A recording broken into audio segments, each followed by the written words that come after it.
জীবনে আছে না সবকিছুর মধ্যে অভিজ্ঞতা থাকুন দরকার। তুমি পরবর্তী সময়ে কিন্তু গেলে কিন্তু আফসোস করবে যে জিনিসটা তুমি কি লিখে জানছো না বা শিখছো না। তো আমারও কিন্তু অনেক ক্ষেত্রে এই জিনিসটা মনে হয়েছে আগে কি লিখে আমি এই জিনিসটা করছি না বা দরকারও মনে করছিলাম না করণের। তখন যেমন আমি আগে লেখা বুঝি কিচ্ছু শিখছি না, আর ওখানে আমার কিন্তু প্রচন্ড অসুবিধা হয়। তারপরেও কি তা করবো, না পারলে তো নিজের কাজ তো নিজেরই করতে হইব। তো আমি কিন্তু এদিকে অনেক কষ্ট করে সেদিকে সিমেন্ট দিয়ে গোল লেপতেছিলাম। ওইতাছে না কিছু যায় না, যা হইব তারপরে দেখা যাবো, ঠিক না? করতে করতে তো শিখুম। তো এদিন তো আমি সিমেন্ট দিয়ে ঘর লেপ পালিতেছিলাম, কারণ মকর সংক্রান্তি যেহেতু সব বাড়ি ঘর পরিষ্কার করানো হয়েছে বাঙালির মেইন কাজ। তো আমি কিন্তু দিকে উড়ানটার বালা করে পরিষ্কার করে শুয়ে একদম কোনা কাঞ্চি মেরে সে একদম শুতাছিলাম। আর তার লগে লগে একটা আবর্জনা স্তূপ আসলে আবর্জনা স্তূপটিও পরিষ্কার করতেছিলাম, কারণ বাড়িটা পরিষ্কার পরিচ্ছন্ন না হইলে কিন্তু ভালো লাগে না। আর একদিনে তো সবকিছু সম্ভব না, তার লেগে পরের দিন কিন্তু আমি সকালবেলা ভোরবেলা উঠে গেছি উড়ান লেপার লেগে।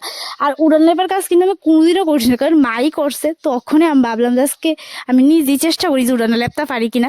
তারপরে কিন্তু কোনো রকমে আমি যে কেমনে লেপছিল তোমরা দেখলেই বুঝতে পারবো। আমার মানে হাতের কাজ দেখলেই তো যারা পারে তারা দেখলেই বুঝা যায় যে একটা মানুষ পারে না পারে না। আমি কিন্তু চেষ্টা করছি। তারপরও বাড়ি ঘর যদি কোনো উৎসব টুৎসব সময় যদি না লেপা থাকে তাহলে কিন্তু ভাল লাগে না। বাঙালিরা হিন্দুরা মেন বিশেষ করে এসে।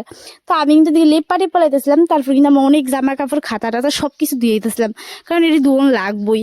আমি কিন্তু অনেক ক্লান্ত, অনেক পরিশ্রম করতেছিলাম এই মকর সংক্রান্তির উপলক্ষে আর কি। অনেক কাজ করতেছিলাম যা জীবনও করছি না।